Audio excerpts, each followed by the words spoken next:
My sister got pregnant by my fiancé, and my family decided to defend her because she was younger. So I got my revenge in the cruelest way possible. Before continuing the story, let us know in the comments which city you're watching from. Don't forget to subscribe to the channel, hit the notification bell so you won't miss more stories, and leave your like on the video. My name is Lindsay, and I need to tell you about the worst thing that ever happened to me. Actually, scratch that. The worst thing that was done to me, by my own family. 3 weeks before my wedding, I was the happiest I'd ever been. 28 years old, engaged to the man I'd loved for 4 years, planning the ceremony of my dreams. Everything was perfect. The venue was booked, this beautiful garden estate outside the city. The dress was altered and hanging in my closet. Invitations had been sent to 200 guests. My younger sister had even agreed to be my maid of honor, which honestly surprised me because we'd never been super close. But I thought maybe this would bring us together. I should have known better. It was a Thursday night. My parents had invited me over for dinner, which wasn't unusual. What was unusual was the tension in the room when I arrived. My dad couldn't look at me. My mom kept wringing her hands. And my sister, 23 years old and usually so bubbly and carefree, sat there with this strange, defiant look on her face. Then she dropped the bomb. She stood up in the middle of dinner, placed her hand on her still flat stomach, and announced she was pregnant with my fiancé's baby, and that they'd been sleeping together for 6 months. 6 months. I remember the exact sound of my fork hitting the plate. I remember my mother gasping but not saying anything to defend me. I remember my father telling me to calm down when I started screaming. But most of all, I remember my sister's face, completely blank, no remorse, no shame, nothing. She just stood there like she'd announced what she wanted for dessert. My fiancé tried calling me 73 times that night. I didn't answer once. My parents kept telling me we needed to talk this through as a family, and that these things happen. These things happen? My sister seduced my fiancé and got pregnant, and these things just happen? The worst part? Within 2 weeks, my parents had completely switched sides. Suddenly, it was all about supporting my sister through her pregnancy. She was the victim somehow. Young, scared, vulnerable. Never mind that I was the one who'd been betrayed. Never mind that she'd destroyed my entire life without a second thought. And here's the part that still makes me physically ill. They used my wedding plans. All of them. The same venue I'd booked and paid deposits for. The same florist. The same caterer. My mother actually called me and asked if I'd mind if my sister used them since everything was already arranged and it would be such a waste to cancel. I minded. I minded so much I couldn't breathe. But they did it anyway.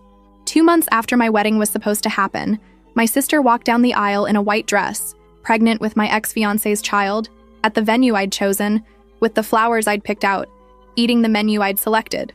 Only 3 people from my extended family refused to attend. My aunt on my father's side, my cousin, and my grandmother. Everyone else went, smiled, congratulated the happy couple, posted photos on social media like this was normal and beautiful and not the most grotesque betrayal imaginable. I spent that day in my apartment, alone, drinking wine and looking at the wedding dress still hanging in my closet. The dress I was supposed to wear. The life I was supposed to have. My parents kept calling, kept trying to get me to move past this and be happy for them. Move past it? They'd stolen everything from me and expected me to just swallow it and smile. My mother actually said, and I'll never forget this, that I was being selfish for making my sister's pregnancy about me. That's when I realized the truth. My family didn't just enable what happened, they endorsed it. They chose her. They chose the person who betrayed me over the person who'd been betrayed. So I made a choice too. I cut them off, stopped answering calls, blocked them on social media, moved to a different part of the city. For the first time in my life, I was completely alone. And somehow, that felt better than being part of a family that could do this to me. But this isn't a story about how I stayed broken. This is a story about what happened next. And trust me, it gets so much worse before it gets better. The next 3 years were brutal. I'm not going to sugarcoat it. I spent the first 6 months in therapy twice a week, trying to unpack how my entire family could betray me like that. My therapist kept asking if I wanted to work toward forgiveness. I kept telling her I wanted to work toward not thinking about them every single day. I threw myself into work, got promoted twice, started traveling for business, made new friends who didn't know my history and didn't ask questions when I said I wasn't close with my family. I built a completely new life, brick by brick, and it was exhausting but necessary. Around the 2-year mark, or why, something shifted. I woke up one morning and realized I'd gone an entire week without thinking about my sister or my ex-fiancé. It felt like finally being able to breathe after being underwater. That's when I met him. His name was Owen, and we met at a conference in Seattle.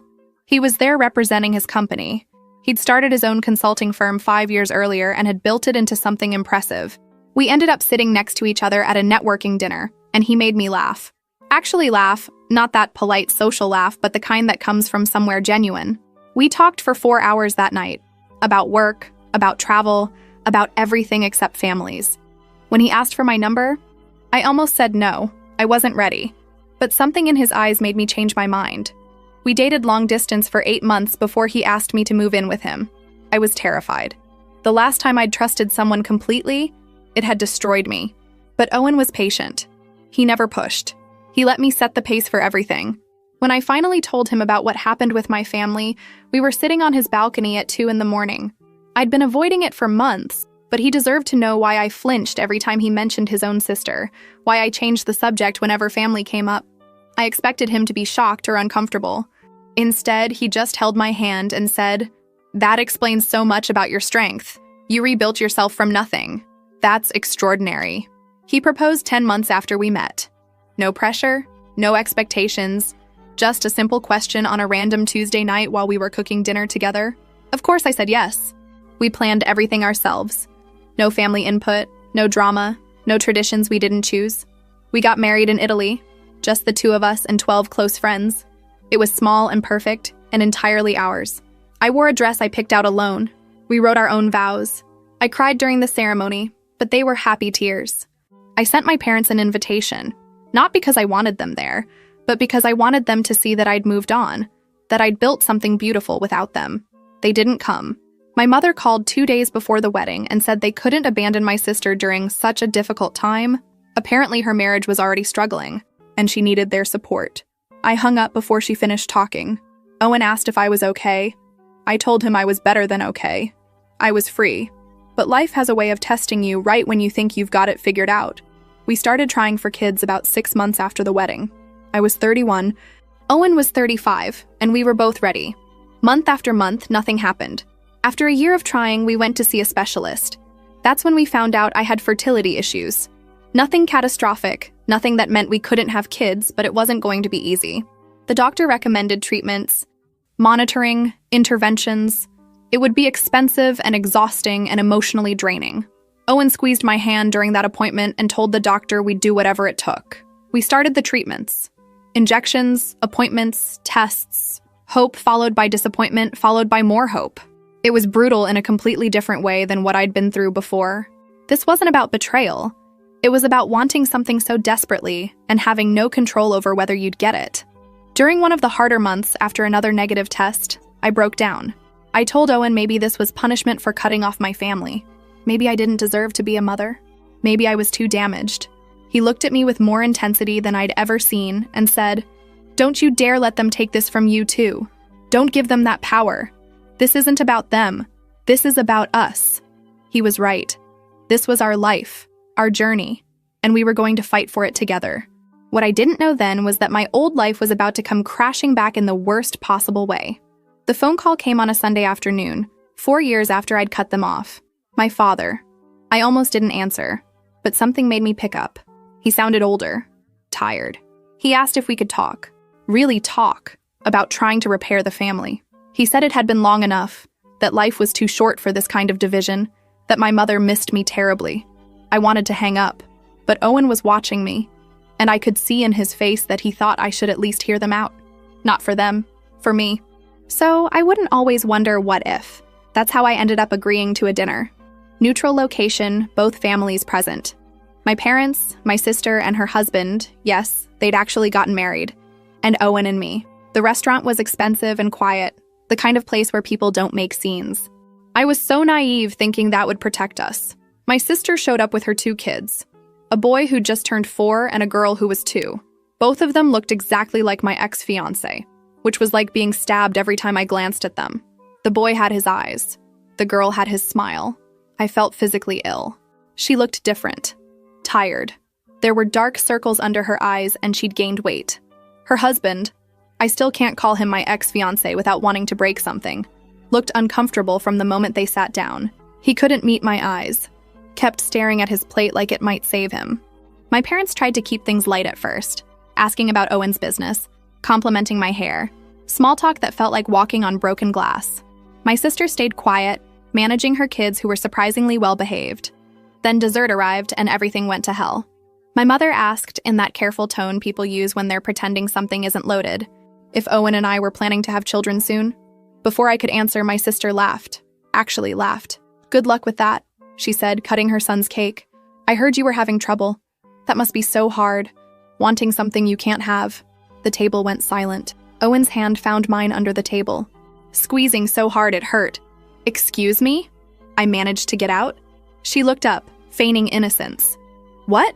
I'm just saying it must be difficult, especially at your age. I mean, I got pregnant the first time just thinking about it.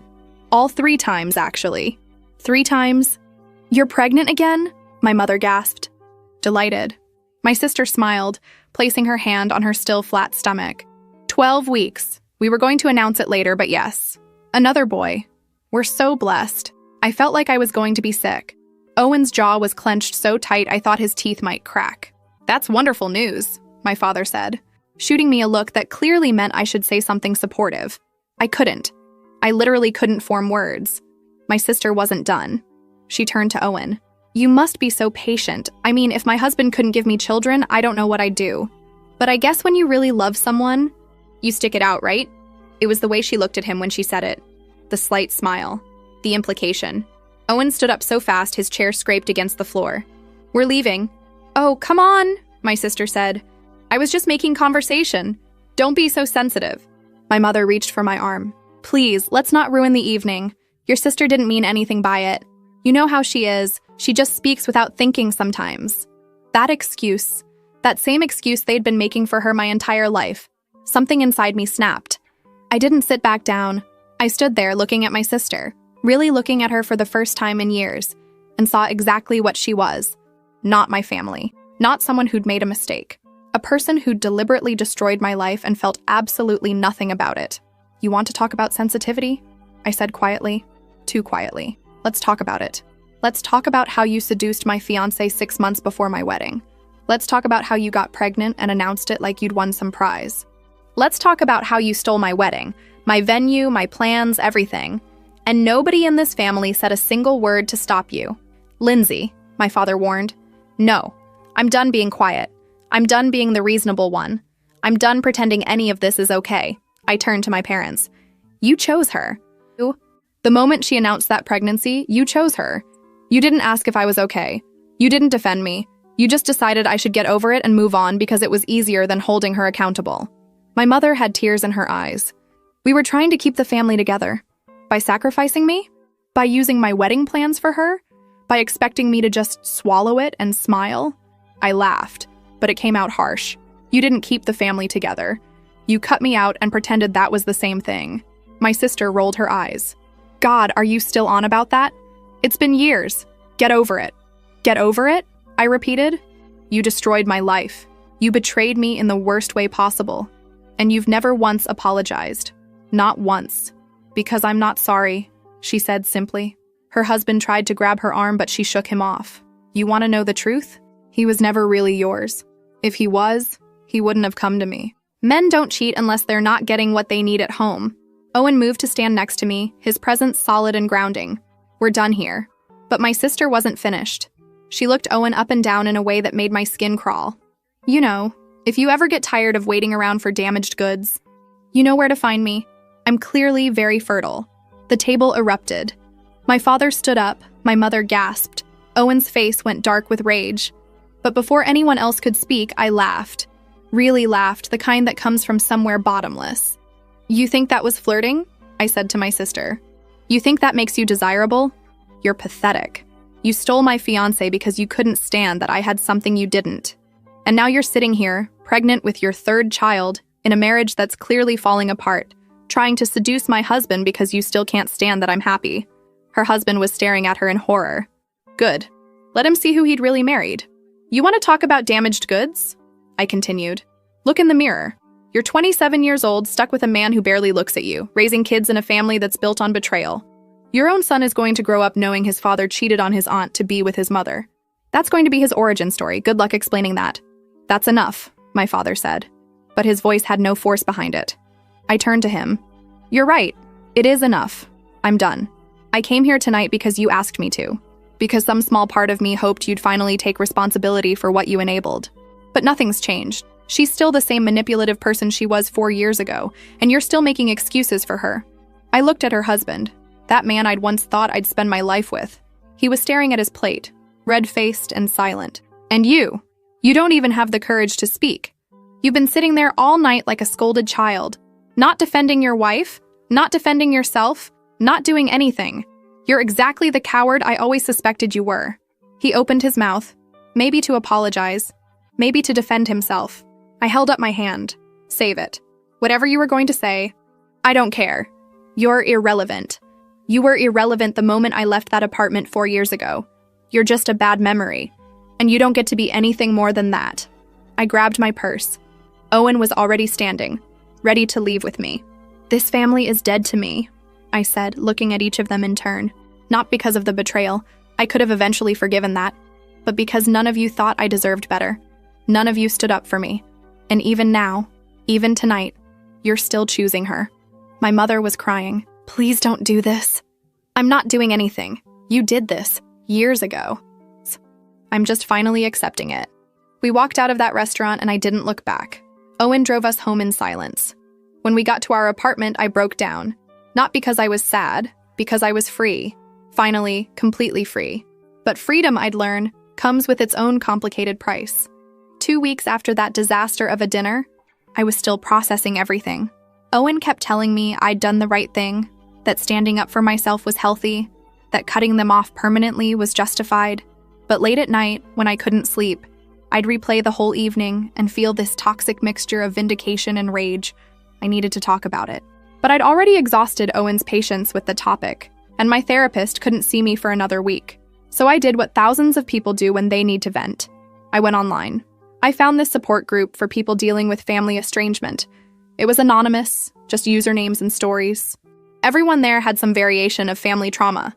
I read through dozens of posts about narcissistic parents, abusive siblings, toxic relatives who'd done unforgivable things. It was oddly comforting, knowing I wasn't alone. So I posted.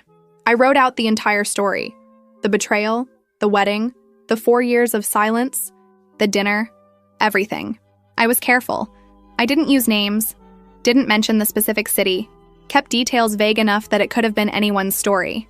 It was just supposed to be a vent, a way to get it out of my system. The support was immediate and overwhelming. Hundreds of comments from people telling me I'd done the right thing, that my family was toxic, that I deserved better. It felt good, really good. Like validation I hadn't realized I desperately needed. I checked the post obsessively for days. Every new comment fed something in me I didn't want to examine too closely. 3 weeks later, my aunt called me, the one who'd refused to go to my sister's wedding. Lindsay, she said carefully, I need to ask you something. Did you post about your sister online? My blood went cold. What? There's a story going around town about a woman who got pregnant with her sister's fiancé and stole her wedding. Everyone's talking about it. The details are too specific. It has to be about your family. I felt like I might throw up. I posted in an anonymous support group. I didn't use any names. How would anyone?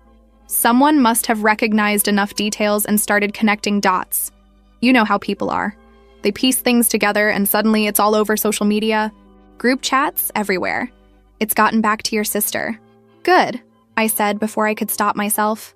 My aunt was quiet for a long moment. Lindsay, I understand you're angry. God knows you have every right to be. But this is going to have consequences. She was right. The consequences started rolling in fast. My sister lost her job first. She'd been working at a local medical office, and apparently the story had spread through her workplace like wildfire.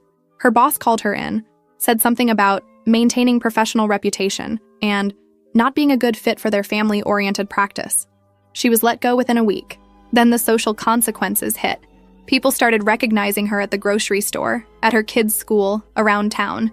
She'd gone from anonymous to notorious. Her husband's family stopped speaking to them. Some of their couple friends suddenly got very busy whenever they tried to make plans. I heard all of this through my aunt, who heard it through the family grapevine, and I listened. I listened to every detail with this dark satisfaction that scared me. They're talking about moving, my aunt told me during one call. Your sister can't show her face anywhere without people whispering. Someone actually approached her at the pharmacy and told her she should be ashamed of herself. I should have felt bad. I should have felt guilty that my anonymous post had spiraled into public humiliation, but I didn't. Not really. She is ashamed of herself, I said. She should be. Lindsay. No, don't. She destroyed my life and felt nothing. Now people know what kind of person she is. That's not my fault. That's just truth catching up. But even as I said it, something felt off, wrong. I'd wanted her to face consequences, yes. But watching it happen, hearing about her losing everything, seeing her life fall apart the way mine had, it didn't feel as good as I thought it would. Owen found me one night scrolling through social media, looking for mentions of the story, searching my sister's name to see what people were saying about her. "What are you doing?" he asked gently. "Just looking." "You've been looking for hours." He sat down next to me. "This isn't healthy." "She's losing everything," I said, still staring at the screen. "Her job, her friends, her reputation, everything. And how does that make you feel?" I didn't answer. Because the truth was complicated. I felt satisfied. I felt vindicated. But I also felt something darker. Something that made me uncomfortable with myself. I felt powerful in a way that didn't sit right. "I didn't name her," I said finally. "I didn't do this to her. This is just consequences of her own actions." Owen took the phone from my hands. "Maybe. But you're spending every free moment watching those consequences unfold. That's not moving on. That's obsession." He was right. I knew he was right. But I couldn't stop. My sister tried to sue me. That's how desperate things got for her.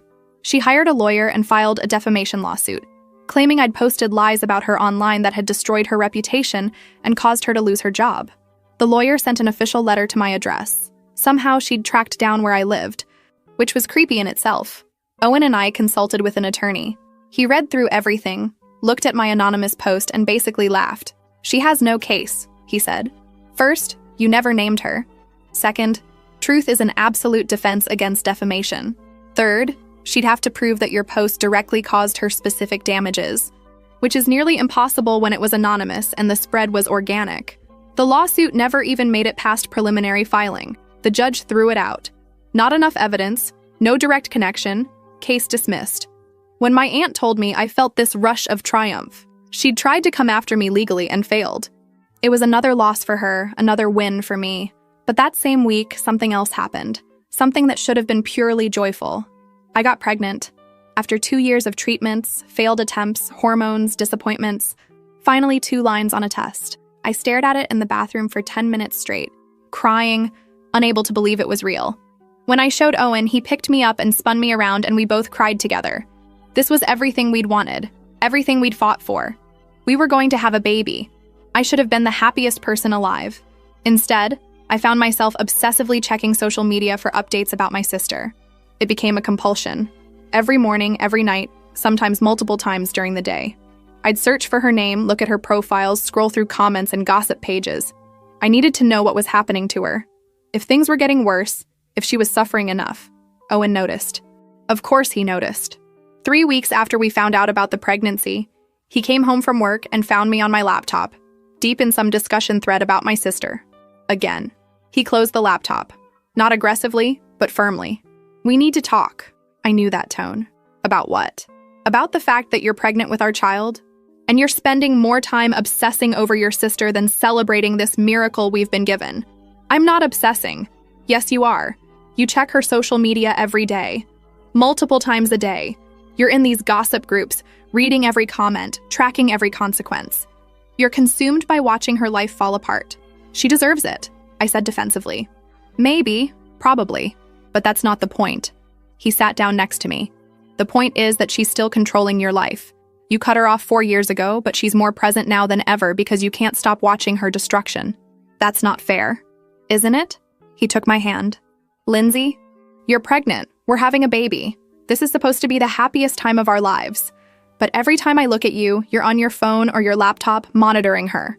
She's stealing this joy from you, and you're letting her." I wanted to argue, but tears were streaming down my face because I knew he was right. I just need to know she's facing consequences, I whispered. After everything she did, I need to know she's suffering the way I suffered. And then what? What happens after she's suffered enough? Will that fix what she took from you? Will that give you back those 4 years? Will that make you happy? I couldn't answer. He pulled me into his arms. You're pregnant with our son, Lindsay, and I'm terrified that when he's born, you're going to be so busy watching her that you'll miss being present for him. That hit me like ice water. The thought of holding my baby while secretly checking my phone to see if my sister was still suffering, it made me feel sick. I don't know how to stop, I admitted. I know, but you have to try. Because this obsession, it's not justice. It's not healing. It's just another form of letting her control you. That night, I lay awake thinking about what he said. I thought about my sister losing her job, being gossiped about, struggling. And I thought about the satisfaction I'd felt hearing about it. That dark, ugly satisfaction that was eating away at the person I wanted to be. I'd spent 4 years building a new life. I'd found love, gotten married, was finally pregnant. I had everything I'd ever wanted, but I couldn't enjoy any of it because I was too busy making sure she was miserable. Owen was right. She was still controlling me, just in a different way. But knowing something and changing it are two very different things. 3 years passed. 3 years of sleepless nights and first words and tiny shoes and everything that comes with being a mother. My son was born healthy, 8 pounds. Dark hair, Owen's eyes, and he was perfect. Absolutely perfect. I'd gotten better. Not completely. I still occasionally found myself wondering about my sister. Still had moments where I wanted to check on her downfall. But Owen's words had stuck with me. I focused on my baby, on my marriage, on building this new chapter of my life. I thought I'd moved past it. I really did. Then I saw him. I was at the grocery store with my son in the cart. He was 3 now, chattering away about everything he saw. When I turned down an aisle and froze. My nephew. The 4-year-old boy I'd seen at that disastrous dinner years ago. He was older now, obviously around 7. He was with my mother, who looked like she'd aged a decade. I should have left, should have turned around and gone a different direction. But I stood there, hidden partially by a display, watching them. My mother was buying generic brands of everything, the cheapest options. Her cart was full of basics, nothing extra. My nephew looked thin, not dangerously so, but like he wasn't getting enough. His clothes were worn but clean. They didn't see me. I made sure of it. But I watched my mother counting change at the register, watched my nephew ask for candy and her having to say no, watched them leave with their meager groceries. I shouldn't have done what I did next. But I couldn't help myself. I called my aunt that evening after my son went to bed. How bad is it? I asked without preamble. She knew immediately what I meant. She sighed. Bad. Your sister's husband left her about 6 months ago. Finally had enough, I guess. He has the kids on weekends but pays minimal support. She's living with your parents with all 3 children. She can't find work anywhere. Her reputation is too damaged in this town. What's she doing for money? My aunt was quiet for a long moment. You don't want to know. Tell me. She's been trying to sell content online. Pictures. That kind of content, it's not going well. I felt sick. Not satisfied. Sick. That kind of content? I'm not going to spell it out, Lindsay. But yes, she's desperate. Your parents are supporting 4 people on their retirement income. It's not enough. She's doing what she thinks she has to do. I ended the call feeling hollow. This wasn't satisfaction. This was watching someone spiral into something dark and desperate, and knowing, on some level, that I'd contributed to pushing her there. 2 weeks later, my aunt called again. Her voice was shaky. It leaked, she said. Someone from town found her content and recognized her. It's spreading everywhere. The photos are on gossip sites, being shared in local groups. Everyone's seen them. I thought I'd feel triumphant. This was ultimate humiliation, exactly what part of me had wanted. But instead, I felt nothing, just empty. Her kids! My aunt continued, her voice cracking. They're being bullied. Kids at school found the photos somehow. They're showing them to other kids, mocking them. That's when it stopped being abstract. I saw him again a few days later. Same grocery store, same time of day. But this time, my nephew was crying, really crying, the kind of desperate sobs that come from deep hurt. My mother was trying to calm him down in the parking lot, but he was inconsolable. A group of kids his age were pointing and laughing from across the lot. That's him. His mom is the one in those pictures. I stood by my car, my own son oblivious in his seat, and watched my nephew fall apart. Watched him scream at those kids. Watched my mother trying to shield him. watched the other parents pull their children away while shooting disgusted looks at my mother. My son said something from his car seat, but I couldn't process it. I was locked on that scene, on a 7-year-old boy whose life was being destroyed because of his mother's choices, because of desperation, because of a chain of consequences that led back, in some way, to me. The kids eventually left. My mother got my nephew into the car. I could still hear his crying from across the parking lot. I got in my car and drove home on autopilot. When Owen came home that evening, I told him what I'd seen. "That child did nothing wrong," I said, my voice shaking. "He's 7 years old, and his classmates have seen explicit photos of his mother. He's going to carry that for the rest of his life. That's not your fault," Owen said carefully. "Isn't it? I posted that story. I set this in motion. She made her choices. All of them. But her son didn't. He didn't choose any of this." I looked at our sleeping child. If something like that happened to our son, I'd want to die. I'd want to burn the world down to protect him. Owen pulled me close. "You're not responsible for her choices or their consequences. Maybe not legally. Maybe not directly. But that night, I couldn't shake the image of that little boy crying in a parking lot because of something I'd helped unleash. The nightmares started about a week after I saw my nephew crying in that parking lot. In them, I was the villain. Not my sister. Me. I'd watch myself from outside my body, smiling as I destroyed someone's life. Sometimes it was my sister. Sometimes it was her children. Sometimes it was strangers whose faces morphed into people I loved. I'd wake up gasping, covered in sweat, unable to shake the feeling that the dream version of me was more honest than the waking one. Owen would hold me when I woke up like that, but he stopped asking what the nightmares were about. I think he knew. I think we both knew I was processing something I didn't want to face. Then one afternoon, my son asked me a question that broke something inside me. We were coloring together at the kitchen table. He was 3.5, at that age where they pick up everything and ask about everything. He'd been unusually quiet, concentrating on staying inside the lines of his drawing. "Mommy," he said without looking up, "what's an ant?" My hand froze mid-stroke. "What?" "An ant. Grandma said something about an ant when we were at her house last week. She was talking to Grandpa." "What is it?" "My mother-in-law. She must have been discussing something with Owen's father." My son had overheard. "It's your mom or dad's sister," I said carefully. "Do I have one?" I should have told him the truth.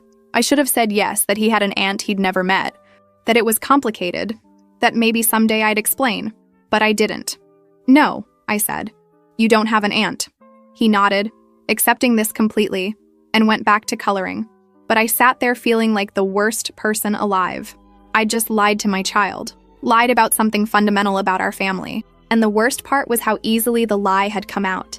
That night, after my son was asleep, I broke down. Owen found me crying in the bathroom. "I told him I don't have a sister," I said. He asked about aunts and I lied to him. I looked my son in the face and lied. Owen was quiet for a long moment. Then he said something I'll never forget. "You're becoming what you hate." I looked up at him, shocked. "I've watched you for 3 years," he continued, his voice gentle but firm. "I've watched you monitor her destruction, feel satisfaction at her suffering, convince yourself it's all justified because of what she did to you. And now you're lying to our son to maintain this narrative where she doesn't exist. You're not healing, Lindsay. You're becoming bitter. You're becoming just as toxic as she was. That's not fair, isn't it? She hurt you, yes, terribly. But you've spent years hurting her back, even if it was indirect. And now that pain is starting to affect our son. When does it stop? When does the revenge end and the healing begin?" I wanted to argue. But everything he said was true, and we both knew it. "I don't know how to let it go," I whispered. "I know, but you have to try. Because if you don't, you're going to pass this hatred down to our son. He's going to grow up learning that family betrayal is unforgivable, that revenge is justified, that lying is acceptable if it protects the narrative you want to maintain." Before I could respond, my phone rang.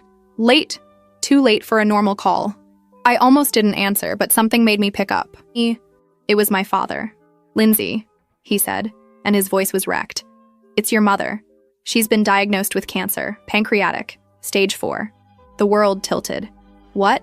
"They give her less than a year, maybe 6 months. She wanted me to call you. She wants to see you." I couldn't speak, couldn't think. "Cancer, terminal, 6 months. I know you're angry," my father continued.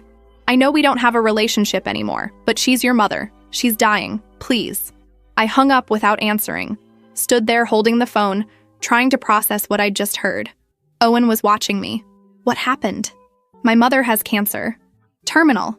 Less than a year. He pulled me into his arms. I didn't cry. I just stood there, numb, thinking about all the years of silence, all the years of anger, all the bridges I'd burned and convinced myself I was fine with. "What am I supposed to do?" I asked. "I don't know," Owen said honestly. "But whatever you decide, you have to live with it. If you don't see her and she dies, you can't take that back. And if you do see her, you have to be prepared for what that might mean." I thought about my son's question, about my lie, about my nephew crying in a parking lot, about years of obsession and revenge disguised as justice. "I've become someone I don't recognize," I said quietly. "Then change," Owen said simply. "It's not too late, but it has to start now." That night I lay awake thinking about my mother dying, about my sister struggling, about consequences and choices, and the difference between justice and cruelty, about whether it was possible to heal from betrayal without becoming exactly what you hate. I didn't have answers. But for the first time in years, I was asking the right questions. My father called again 3 days later. I'd been avoiding thinking about the first call, pushing it down, pretending I had more time to decide what to do. "We need to talk," he said. "Your mother wants to make a request." I met him at a coffee shop. Neutral territory. He looked older than I remembered. Thinner, grayer, worn down by the weight of everything that had happened to our family. "She has about 6 months," he said without preamble. The doctors were clear. "It's aggressive. There's no treatment that will make a difference at this stage." I stirred my coffee, not drinking it, just needing something to do with my hands. "She doesn't want you to forgive your sister," he continued. "She knows that's not something she can ask, but she has one request. When the time comes, when she passes, she wants you both there, at the funeral. She doesn't want to be buried with her daughters still at war." "That's not fair," I said immediately. "I know. She's asking me to stand next to the person who destroyed my life, to pretend we're a family, to perform grief while the person who betrayed me is there doing the same thing. She's not asking for a performance. She's not asking you to reconcile. She's asking for 2 hours of your life where you're in the same room for her sake. That's all." I laughed bitterly. "That's all? Dad, you have no idea what you're asking." "I do," he said quietly. "I know what she did. I know we handled it wrong. I know we chose her when we should have supported you both differently. I know all of it. But this isn't about rewriting history.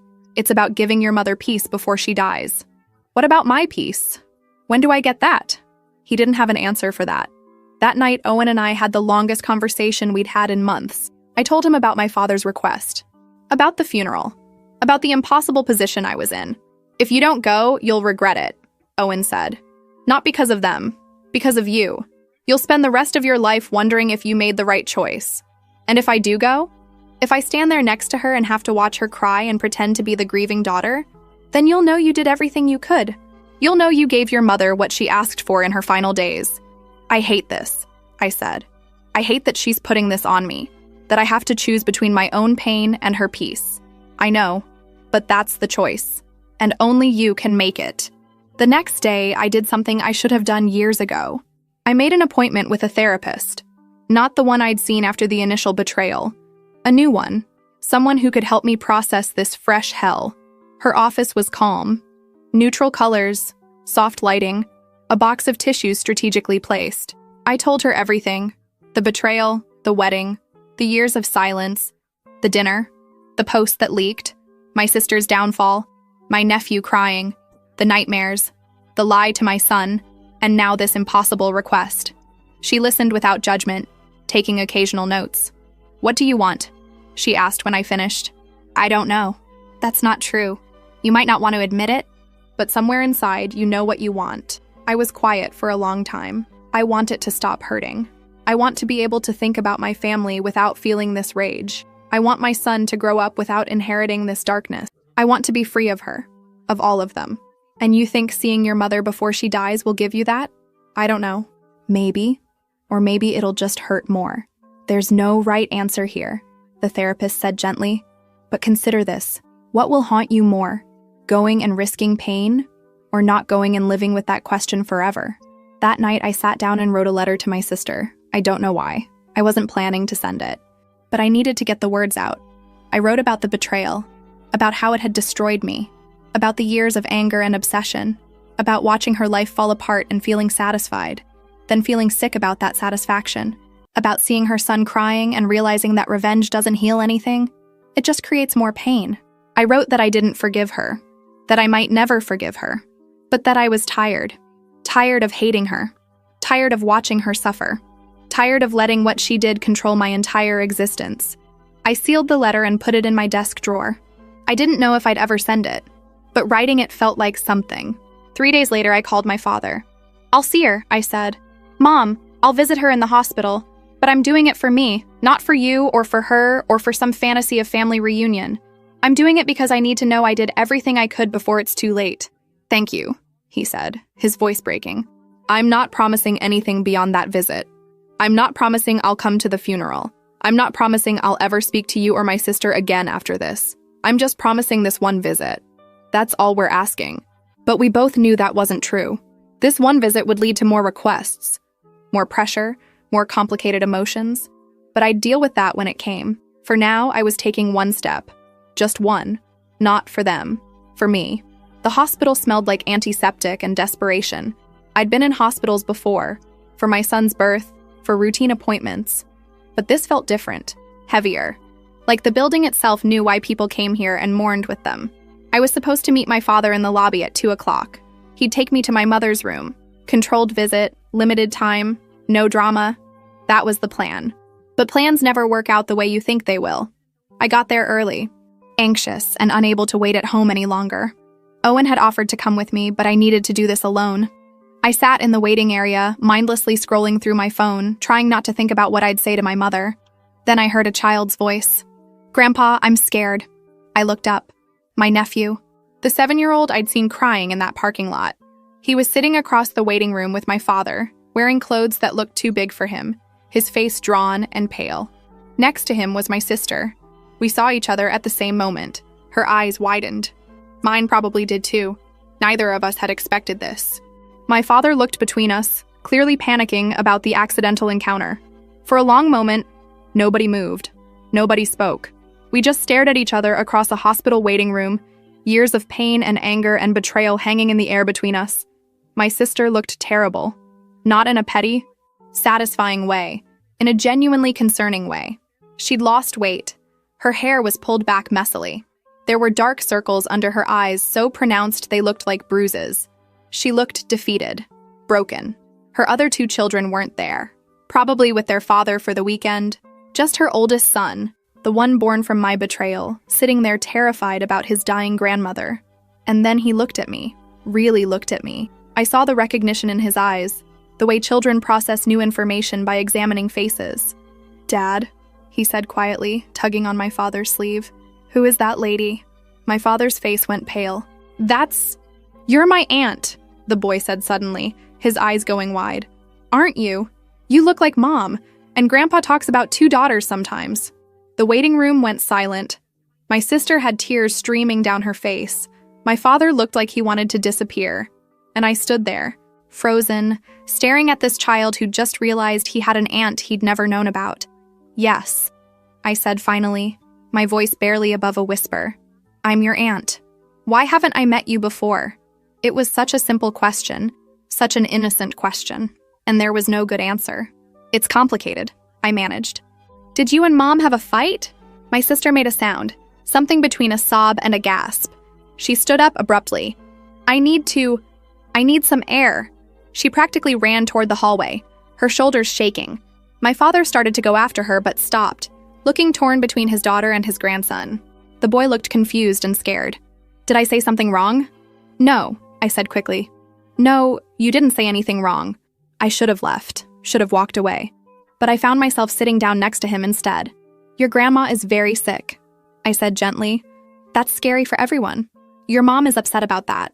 Not about you. Is she going to die?" The bluntness of children. "Yes," I said honestly. "Probably soon." He was quiet, processing this. Then, "Are you upset too?" "Yes, very upset." "Even though you and Mom had a fight?" "Even though." He nodded like this made sense in his child's logic. "Sometimes I fight with my brother, but I still love him." The simplicity of it. The innocence. He had no idea about the magnitude of what had happened between his mother and me. To him, it was just a fight between sisters that had gone on too long. "That's very wise," I said. My sister came back then. She'd wiped her face, but her eyes were red and swollen. She saw me sitting with her son and stopped, like she wasn't sure if she should intervene. "Mom?" the boy said. "This is my aunt. Her name is—" He looked at me, realizing he didn't know. "Lindsay," I said. "Lindsay," he repeated. "That's a nice name." My sister and I locked eyes. For the first time in 7 years, we really looked at each other, not with anger, not with hatred, just with the weight of everything we'd done to each other, everything we'd lost, everything we'd destroyed. She looked like she wanted to say something. I probably did too, but neither of us spoke. My father cleared his throat. "Your mother is asking for you, both of you." Both. Of course. This had been the plan all along, hadn't it? Get us both here, force us into the same space. My sister picked up her purse. "Come on," she said to her son, then to me. "You go first, I'll wait." "No," I heard myself say. "We'll go together." It wasn't forgiveness. It wasn't reconciliation. It was just exhaustion. Exhaustion with the fighting, with the hatred, with carrying this weight. We walked down that hospital corridor side by side, not speaking, not looking at each other, but together. And behind us, my nephew held my father's hand and asked if Grandma would want to know he'd met his aunt today. I didn't have an answer for that. I didn't have answers for anything anymore. My mother died 2 months later. Peacefully, they said, though I'm not sure what peaceful means when you're dying of cancer. I'd visited her 3 more times in those 2 months. We'd talked about small things. My son, the weather, memories from when I was young. We never talked about the betrayal. We never talked about my sister. We just existed in the same space, and maybe that was enough. The funeral was exactly what you'd expect. A church service, a eulogy my father delivered that made everyone cry. Hymns, flowers, people I hadn't seen in years offering condolences and carefully not mentioning the family drama they definitely knew about. My sister sat on the opposite side of the church with her 3 children. We'd made eye contact once when I arrived. She'd nodded. I'd nodded back. That was it. Owen stayed close to me throughout the service, one hand always on my back or holding mine. My son was too young to really understand what was happening, but he was quiet and well-behaved, sensing the weight of the occasion. At the cemetery, we stood on opposite sides of the grave as they lowered the casket. My father stood between us, physically and metaphorically trying to bridge a gap that seemed impossible. People filed past, dropping flowers, saying final goodbyes. Eventually, everyone left. My father took my nephew and the other kids back to the car. They needed to use the bathroom, needed snacks, needed a break from grief. Owen took my son to look at other headstones, giving me space. And suddenly, it was just me and my sister, standing on opposite sides of our mother's grave. The silence stretched. I thought about walking away. This didn't have to happen. We could maintain our distance, even in death. But then she spoke. I destroyed everything. Her voice was barely audible. I know that. I've known it for years. I don't expect your forgiveness. I don't deserve it. I looked at her across that fresh grave. Really looked at her. She was 30 years old, but looked 40. Life had been brutal to her in ways that showed. I became you, I said, surprising myself. Trying to destroy you. I became exactly what I hated. She looked up, confused. That post, I continued. The one that leaked. I did that. I knew what would happen. Maybe not the specific details, but I knew it would hurt you. I wanted it to hurt you. I deserved it. Maybe. But here's the thing. I knew about the photos. When they leaked. I found out before most people. I could have warned you. Could have tried to help you take them down before they spread too far. But I didn't. I made a choice to let it happen. To let you suffer. She was crying now. Silent tears streaming down her face. I watched you lose everything, I said. Your job, your reputation, your marriage. And I felt satisfied. I told myself it was justice, but it wasn't. It was revenge. And the worst part is, my own voice broke. The worst part is I didn't care who else got hurt. Your kids. Your son. I saw him crying in that parking lot because other kids had seen those photos of you, and even then, part of me thought you deserved it. I did deserve it, she whispered. But you're right. My son didn't. None of my kids deserved to suffer because of my mistakes. We stood there, both crying now, on opposite sides of our mother's grave. I can't forgive you, I said. Not yet. Maybe not ever. What you did, it changed me. It broke something in me that I don't know if I can fix. I know, but I can't keep doing this. This hatred, this obsession with your destruction, it's poisoning me. It's affecting my marriage, my son, my entire life. I've become someone I don't recognize. Someone cruel. She wiped her face. I'm sorry. I've been sorry for years, but I didn't know how to say it. Didn't think I had the right to say it. I destroyed your life because I was jealous and selfish and stupid. And I've spent every day since then paying for it. Your kids shouldn't have to pay for it too. No, they shouldn't, but they are. My oldest knows the story now. Kids at school made sure of that. He knows his father was engaged to you. He knows I'm the reason you don't talk to us. He's 7 years old and he carries that shame. I thought about my own son, about the lie I'd told him, about the legacy of pain we were passing down. I pulled the letter from my purse, the one I'd written months ago. I'd been carrying it since then, not sure what to do with it. This is for you, I said, walking around the grave to hand it to her. I don't know if it'll help. It's not forgiveness. It's not reconciliation. It's just acknowledgement of what happened, of what we both did to each other, of where we are now. She took it with shaking hands. Can I read it? Not now. Later, when you're alone. She nodded, holding the letter like it was something fragile. Thank you for being here today, for talking to me. I know how hard this must be. It is hard. It's the hardest thing I've done in years, but it's necessary. Will I see you again? After today? I didn't know how to answer that. I don't know. I need time. I need to figure out who I am when I'm not consumed by anger at you. That's fair. She paused. Your son is beautiful. I saw him at the service. He looks like you. Thank you. Your kids. They seem good. Resilient. They're surviving. That's about all I can manage right now. We stood there awkwardly, not sure how to end this conversation. Not sure what came next. I should go, I said finally. Owen's waiting. My son will be getting restless. Of course. Lindsay. She stopped, swallowed. Thank you. For the letter. For today. For not hating me quite as much as you should. I do hate you, I said honestly. But I'm trying not to let it define me anymore.